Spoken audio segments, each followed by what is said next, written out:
So my name is Matt Bowker, and I manage Rhodes Scholars' virtual lecture series. And it's my pleasure to host today's virtual lecture. Today, you will be hearing from Dr. Teresa de la Vega. Teresa is a Madrid-based instructor. So let's have a warm virtual welcome for Teresa. So, good morning to you all. Hello from Madrid. I'm going to concentrate actually on the major piece by Bosch, The Garden of Earthly Delights, that is housed in the Prado Museum. Let me show you a picture of the museum so you can see it's quite enormous, usually very crowded. It attracts a lot of visitors. The Prado Museum is a wonderful place. You might think I'm chauvinistic, but some say it's among the best painting museums in the world.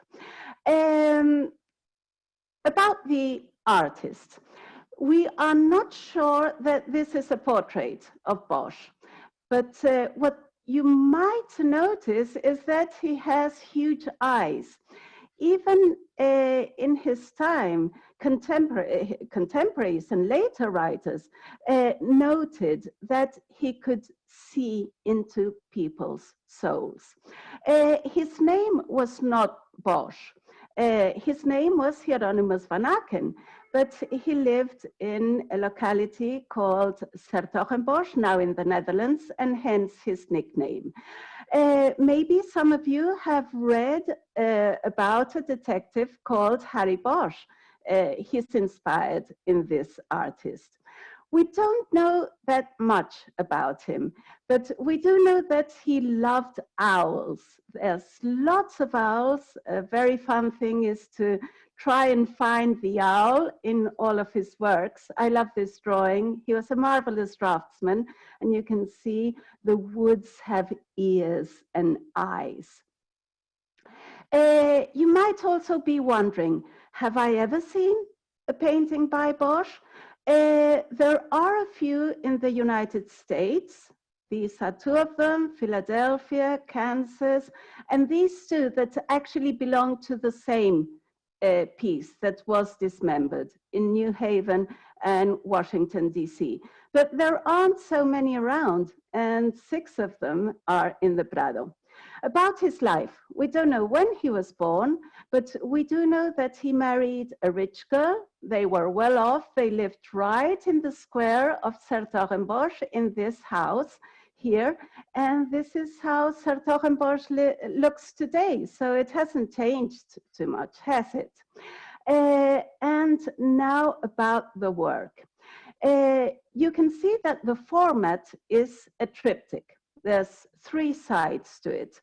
These works were not usually shown like this. They were usually closed.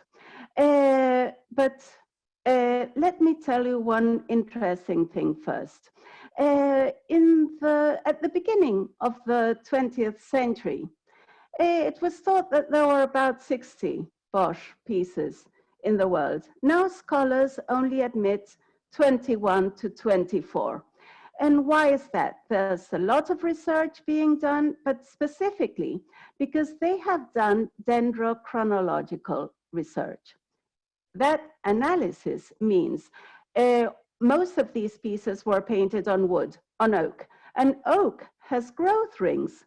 So if we analyze the oak, we know when the tree was cut. If the tree was cut after 1516, that's the date when Bosch died, no way it can be by Bosch. It has to be by a copyist or follower. So that's a very specific and very scientific way to appraise the artworks and know when they were painted. It wasn't called the Garden of Earthly Delights. That's a good name, but that was coined in the 19th century. The first time it's mentioned in Spain, it's called The Picture of the Strawberry by a friar who was a librarian of the monastery where it was housed till 1933, because strawberries are very sweet. They're attractive, beautiful smell, but they don't last long like earthly pleasures, the friar said.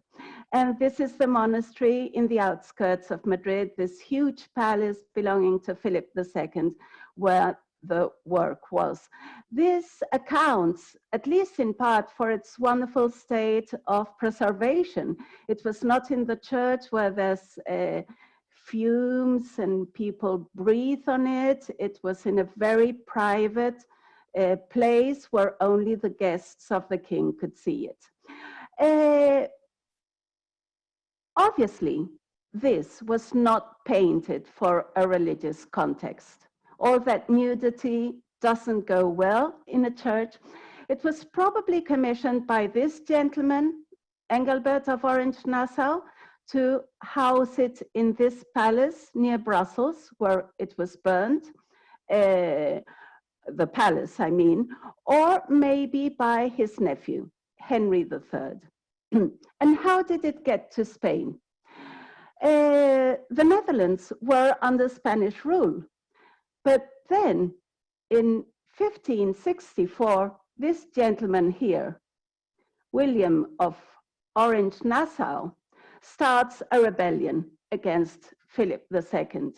Philip II sends this gentleman, the ruthless Duke of Alba, to quell the rebellion. And the Duke of Alba confiscated the picture, gave it to his illegitimate son, and when the son dies, King Philip, who loved Bosch, acquired it. So these works were not usually shown like this. They were closed. And what we have here is a grisaille. We use the French technical term, all shades of gray. Bosch has painted the third day of creation. Here is God the Father. He's ordering the waters to separate from the earth. But interestingly, Bosch has painted the world flat. Christopher Columbus sailed the ocean blue around these dates. The work is dated around 1485 to 1495, but Bosch is depicting the world as it was commonly believed to be during the Middle Ages, that is flat, encircled by a bubble that were the skies. There is God ordering, like at the beginning of the Genesis, so he said, so it was done. Now let's have a look at the left wing. Here what we have is God, represented as Jesus Christ, instituting the sacrament of marriage. That's the way people married. Here is a dragon tree, the tree of life. There's trees like that in the Canary Islands. Actually, now you can see a manuscript. So that's God instituting the sacrament. But interestingly, God is holding Eve's hand. He's not joining their hands together. Adam is looking at them. Now let's look closer. This is a reflectography. This is how we can see the invisible, see all the mistakes the artist made. For example, this arm over here.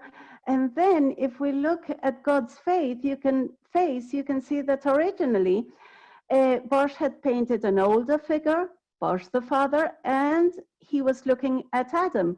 But then he replaced it by a younger figure, and Jesus Christ is looking at us.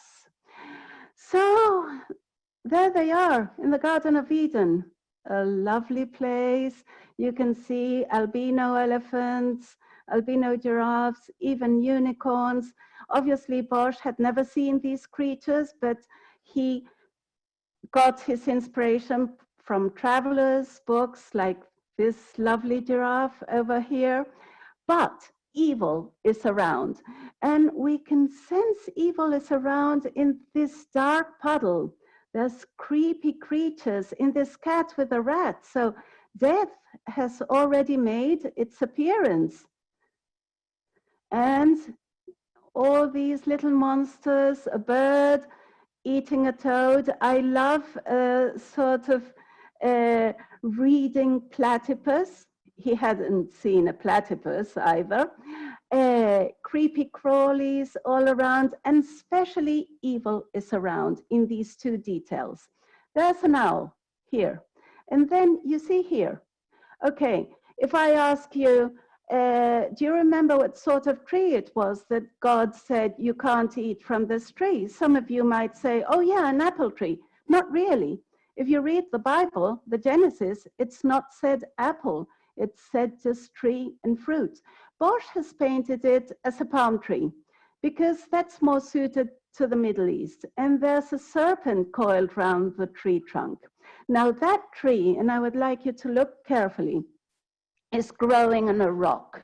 And that rock resembles the face of a man. This would be the eye, the nose, the lips, creepy crawlies coming up the chin. That is interpreted as the face of the devil. The devil is going to do his deeds. He's going to make them sin. Now, all of you know Salvador Dalí, who studied in Madrid. Obviously, he knew this picture very well, and he took his inspiration from it. This is a picture that is housed in our modern art museum. It's a self-portrait of Dalí himself, and it was he himself who gave the title. Okay, so sin has appeared. Let's look at the central panel. Beautiful images of ripe fruit, lovely ladies, couples making love. Some of these images are based on proverbs. For example, we know that there was a Netherlandish medieval proverb that went, happiness is like glass, it shatters easily. But some of these images are not so joyful. You have a rat over here, a sort of scorpion that seems to have bruised these men's bottoms. Animals are bigger than humans, so that's an order against nature. And in the center, there's men riding on animals around the lovely ladies. Now, this might allude to the 7 deadly sins. This is a medieval manuscript where the sins are represented as animals. But it might have also been inspired by the pageantry processions like this one in Brussels. Actually, Philip II attended this one. Also medieval tournaments. You can compare both images, and dances, courtly dances. One of the best known works in the late Middle Ages was this one, the Romance of the Rose, where the lover has to pick the rose for his lady. And this is a representation of a courtly dance that went in circles. These dances were called Moorish dances. They were believed to have originated in the Muslim world. And in these dances, the lady was surrounded by men that had to strike all sorts of funny and acrobatic poses to draw her attention. Also, it might allude to games like la main chaude. That's in French, the hot hand. A man was blindfolded. We can see it here in the tapestry. And somebody touched his bottom. They had to guess who was the culprit.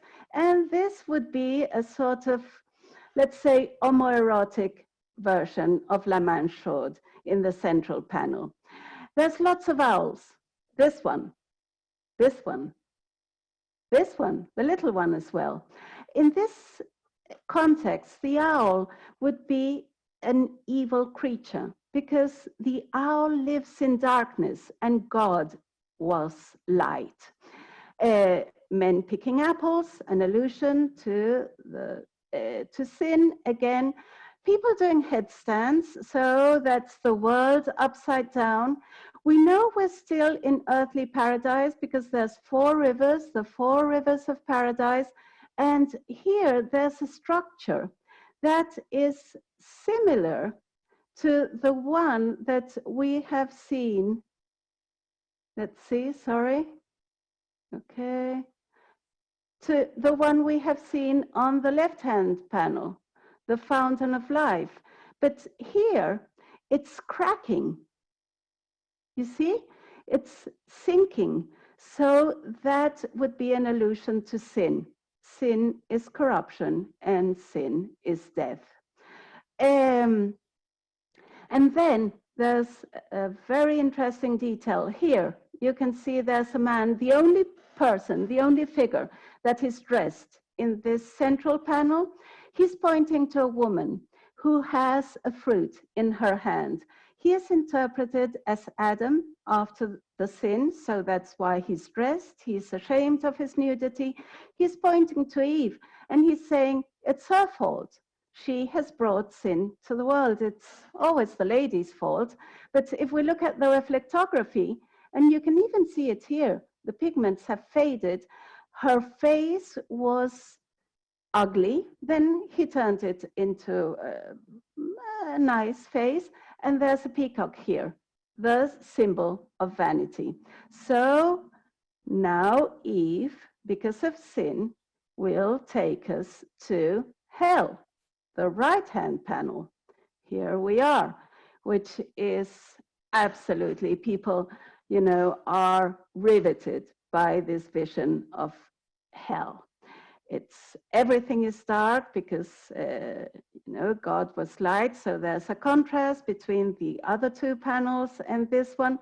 We don't know if Bosch had read Dante, but we can be fairly sure that he had read this book, The Visions of Night Tyndall, where a knight is taken to purgatory, to heaven and to hell to show him what is in store for him if he doesn't behave well.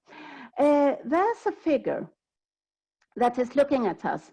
It's parallel, or there's a correspondence to Jesus Christ, who was also looking at the viewer. Some have said this might be the artist himself. No, I don't think so. He wouldn't put himself in hell. And anyway, you see this wound. This could be leprosy or syphilis even. He has an egg-like body, and in here, like the stomach of an animal, this is the punishment for gluttons. There was a specific punishment for each sin. So they're sitting on toads, they're waiting for devils to bring in a hellish banquet. This is a drawing that alludes to this strange tree man, as he's usually called, and there's the owl, always the owl here. And this is a detail. So you can see the marvelous details. There's a dance that mimics the dance that we have seen in the central panel. They're dancing around a bagpipe. Now, the bagpipe was a symbol either of the stomach, gluttony again, or as it was called in those days, sodomy, that is homoerotic love. And then we have the ears with the blade. Sertogenbosch, the town, was famous for its its knives and swords, and this is the silversmith's mark of Sertogenbosch. This could be the male sex, but this could, you see that the ears are closed. This might also allude to the fact that these sinners have not listened to the message of salvation. Sometimes this is called musical hell. There's a hurdy-gurdy, there's drums, there's a sort of hybrid between a lute and a harp, and this is a sort of inverted crucifixion. You see, these would be the two, the good and the bad thief, and actually this music score has been interpreted and reproduced. It's hellish music. You can find it on the internet, so that's quite interesting to hear. And then this part is presided over by an owlish figure that is eating up people, defecating them into the pit of hell. This would be the punishment for avarice. This man is defecating gold coins. This one also alludes to gluttony, sloth, The man is in bed with a toad on his stomach. Here you have the punishment for pride or vanity. The beautiful girl is looking at herself, in a mirror, but the mirror is on the bottom of a monster. Now, if we look at the reflectography, it's not a very good one, but you can see that Bosch originally decided to paint a huge toad. Here he is with a person in his stomach and a book. And then we don't know for what reason he decided to change it. This is a detail of all these figures, images of violence all around. This is the punishment for envy, falling into freezing water. And the punishment for intemperance, not controlling your passions. This man is nailed to a table. You can see this is the table of a tavern. There's chalk marks here. You can even see this still in some very traditional taverns in Spain. The waiter marks down the drinks that you're having. He's had a lot to drink. He's been gambling, cards, dice, backgammon. And then one of the most intriguing images of all, the pig nun. Now, Bosch, we know he was pious. He belonged to a fraternity devoted to the Virgin, but he was critical with the church. He dies in 1516. 1 year later, Martin Luther starts the Reformation. And one of the points of Martin Luther is that the church was not obeying their vows because they were selling salvation in exchange for money.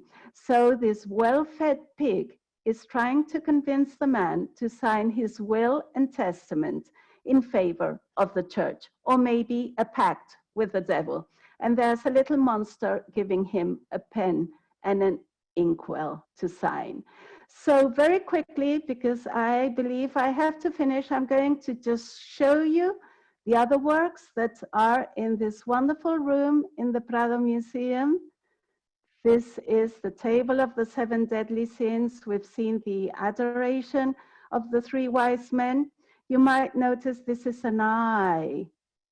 God is looking at us, and here it's said in Latin, take care, God is watching you. The hay wain, absolutely fantastic. The extraction of the stone of madness, poor man. It was thought that madness was the result of a stone being lodged in your brain, but what the crazy doctor, he has a funnel, so he's as crazy as the poor man is taking out is what is called a water tulip. The Temptations of Saint Anthony.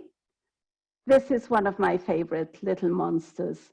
So with these lovely monsters, funny monsters, most of them, they're not so scary, by Bosch, I say thanks to you all, and we hope to see you in Madrid soon. Thanks, Teresa. So first of all, Teresa, Merle asks, what medium did Bosch use? That's very interesting. So I'm happy that you asked me that. You might know Bosch lives in the Netherlands, a previous generation from Bosch. So let's say he's second to third generation of what we call the old Flemish masters. In the mid-15th century, Jan van Eyck, that's one of the major figures in the Netherlands, starts a Renaissance. We think of the Renaissance as specifically Italian, but there was this Netherlandish Renaissance that was started by a technical discovery. That was oil painting. Before, if you have in mind a typically medieval painting, that was painted in tempera. That's pigments mixed in egg yolk, which is very colorful, but very covering. It's not at all subtle.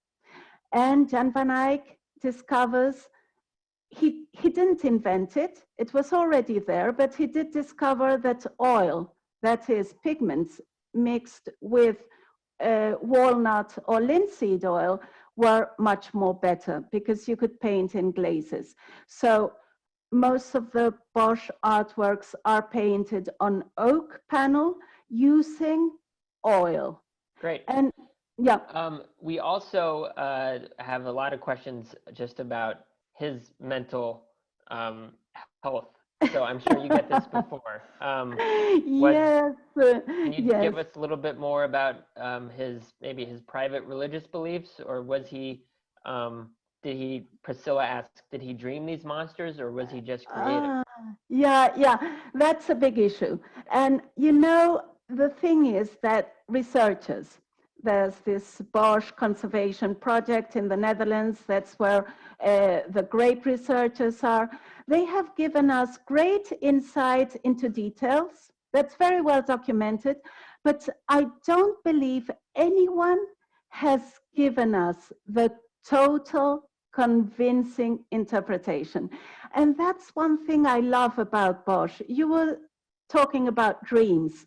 The picture, the whole picture, is like a dream. It was called in its day speculum. That means mirror in Latin. So each one of us will see it in his or her own different way. It's like a mirror that gives us, and it's dreamlike because you sometimes try to pinpoint a dream and you think you have it and then it fades away. And that's one thing that happens in Bosch. I don't think anybody can give you the whole picture, and that's why he's always so intriguing.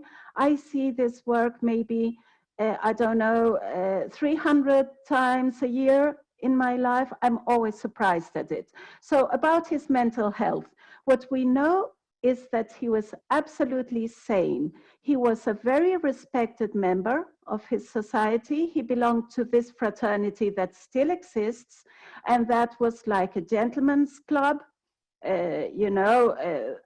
Those two gentlemen that I mentioned, that the work was commissioned by either one of them, belonged to that, so noblemen, very high-class bourgeoisie.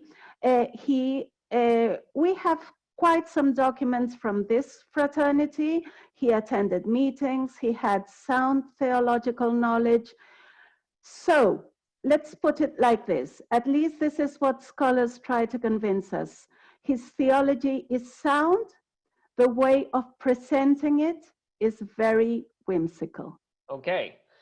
How many paintings do we know that he produced? So he produced between 21 and 24.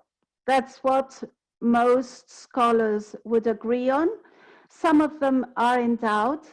You can imagine, for example, the table of the 7 deadly sins that we have briefly seen on the screen. That's in the Prado Museum. Some scholars say no, the Prado says yes. That's normal. Okay. So the problem is that these works are very old. They're not so well documented. Many of them were destroyed. You might know that in the Netherlands, after the Reformation, in some parts, in Calvinist, very strict Calvinist parts, artworks were destroyed. Some were dismembered, cut into pieces. That's why there's 2 pieces from the same work in 2 different American museums. So they're not so well documented. That's why some scholars have never said the last word about it. But 21 to 24, the major piece is the one that we have seen, and there's a lovely one also in Lisbon. Those are the 2 wow ones, we could say. They're all amazing. Did he have help in creating? Jane asks, Linda asks, did he have I might not be able to pronounce this word correctly, but atelier? Yes, absolutely. He belonged to several generations of artists, so he had studied in his father's workshop. We know he had a very active workshop. So actually how it was done, the master did not paint everything. The background might be left into the hands of an assistant, and then he would create the general composition, and then he would paint faces, hands, the difficult parts. One clue to whether a work is autographed by the master himself or not, if there's underdrawing, because these works were copied over time. But if there's underdrawing, that means that, you know, somebody has outlined it and then painted it. You're not copying from a finished piece. But he did have an active atelier, a workshop. And another thing we know is that he was quite quick, because he painted wet on wet. That is, sometimes he did not wait for the layer to dry to apply another one. So that was relatively quick. We have a question about who he influenced. Was Dali influenced by him, or was Gaudi influenced by him? Dali, absolutely, because he was loved by surrealists. And you have seen one proof, that is how Dali he makes his own self-portrait, and he calls himself the great masturbator. It's not us who are calling him that not so very nice name. So he was absolutely influenced by Bosch. Many lesser known Netherlandish painters, more than influenced, copied him. He became very much in vogue. He is similar to Bruegel. You could establish a connection to Bruegel also, who's also Netherlandish. But one interesting thing is that there's a scholar, a Spanish scholar, the first text or the second text that speaks about Bosch in Spain. This man says, people think Bosch is heretical. And I say, if the most Catholic of Catholic kings, Philip II was a champion of Catholicism, says he's okay, he's okay. So, but I do think he is on the verge of heresy, I personally. Okay, so that was another question we had. Oh, sorry. Gary wanted to know, what did the church think about the painting? Approval, disapproval, or scandalous? And I think you just answered it. Yeah, well, interestingly, this was in a palace. So obviously, this was not going to hang in a church, never. That pig nun. He's critical in other paintings, like the Hay Wain. So this was in a palace for the king and his guests to see. That was okay. That was okay, because it was a private matter. But I don't think the church would have approved if this had been public. Absolutely. How long did it take to paint the Garden of Earthly Delight? We don't know. We don't even know the exact date, because Bosch usually does not sign his pictures. He does not date them. So what we do is work with archives and documents and dendrochronology. In the case of this oak from the Baltic, as it was a huge tree, that was very good for painting, because you had to assemble the pieces. You don't get a tree that wide in Europe. You know, you might get it in the States, sequoias and all that, but not in Europe. So you had to assemble the panels. So when they found a really good and thick tree, they would keep the wood till this was not painted for the artist's own delight. That was not done, only maybe drawings or etchings. This was commissioned. So till commission arose. So we know that the tree was felled earlier on, and they waited for the wood to dry. So we have to guess. We don't have any documents about the commission. So sometimes artists worked on several paintings at one time. So it depends on how many people were working on it. So Okay. many things, we don't know. And how did the work come to the Prado? Why is it in Madrid? So why is it in Madrid? You might remember that it was in the Netherlands, in the hands of these dukes of Burgundy, and then William of Orange-Nassau inherits it. And he's the one who starts the revolt against Spain. The Netherlands belonged, they were under Spanish rule, not by conquest, but by dynastic union, because Philip the Fair of Burgundy had married the daughter of the Catholic king and queen, Joan, so-called the mad woman. She wasn't mad, poor girl, but you know, that's how it came. But they start a revolt. And that's the beginning of the 80 Years' War, a very long war. And that's when Philip sends the Duke of Alba, who tortures because they hid the panel, they hid the triptych in the palace, so he wouldn't find it. But this is very nasty to say, but the Duke of Alba tortured the guardian. He tore out his fingernails. Oh. And I know, horrible, very, very nasty. And eventually, this poor man said where it was housed. He brought it to Spain, and eventually Philip bought it because he loved Bosch. Yeah. One thing that was really interesting about your lecture was your use of looking back at earlier iterations of the painting. So Victoria asks, can you explain reflectography or reflectography? Reflectography. Yeah. Okay. Yeah, that's fascinating. I love that part of research. So there's basically three ways that, or let's say two ways, that we can see the underlying layers of a picture. The oldest one is X-rays. And it works like on our bodies, because the underdrawing was outlined in lead white. Lead white was the only good white that you could actually use before the 19th century. Lead is a heavy metal. So the X-rays will go through the skin of the painting, let's say, the varnish, the superficial layers, but when they encounter the lead white, they can't go through.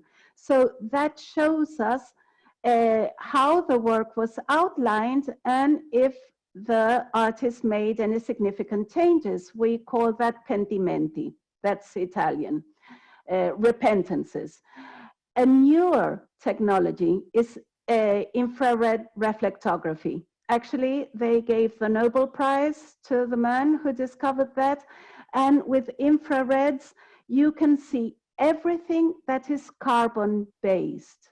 And how do you call it? Graphite, you know, pencil is carbon-based. So you can see a much more detailed, and these artists, they don't paint like now, you know, and Kandinsky, he didn't do any underdrawings. He just went, or Jackson Pollock, he didn't do, or Rothko. But these artists were very thorough, so they drew all the details, and that's how we can see it. It's a very sophisticated technique, but it's great to discover all the secrets of these artworks. So in an earlier lecture, we learned about Picasso and how he was very prolific. Bach, yeah, you said only produced about 20 or 24 works. So did he have other sources of income? How did he get by? Well, these are the works that are accepted. Many were lost.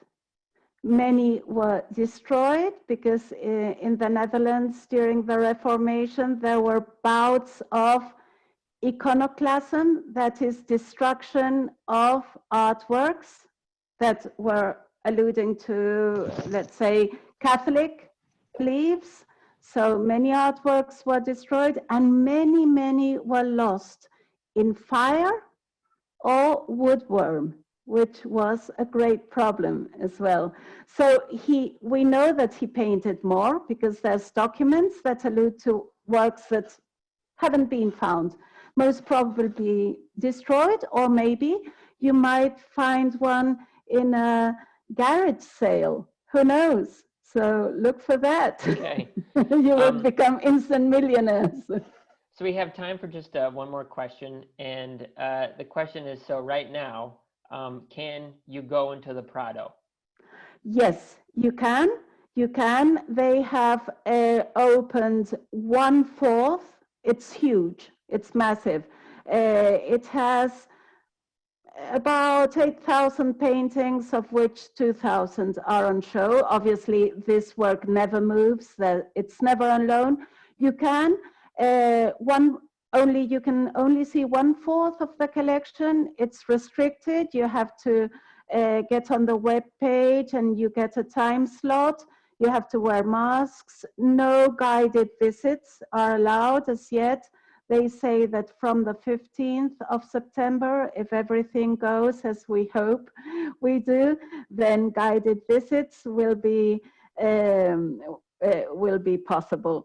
So Is it interesting being in Madrid now in June and being able to walk through the Prado or without all of the tourists? I mean, is that something that is a little positive? For me, it's sad. Yeah. Because I love tourists. So, even though sometimes, that in your museums as well, you go to the MoMA, the Metropolitan, you go to the museums in Washington or Boston, sometimes they're crowded and you say, oh my gosh, all these people. But that's a sign of good health. That's very democratic. We have much more access to artworks as before when they were in palaces. So I really miss tourism, and it's sort of melancholy, let's say. It's very magical because you're practically on your own, but I would love to see it full of people. Okay, well, so would we, Teresa. Yeah. And thank you. Let's hope so. Thank you so much for your lecture today, and thank you to everybody that tuned in. Thank you. It's been a lovely experience. I hope to see you again. Okay. Cheers. Bye. Bye.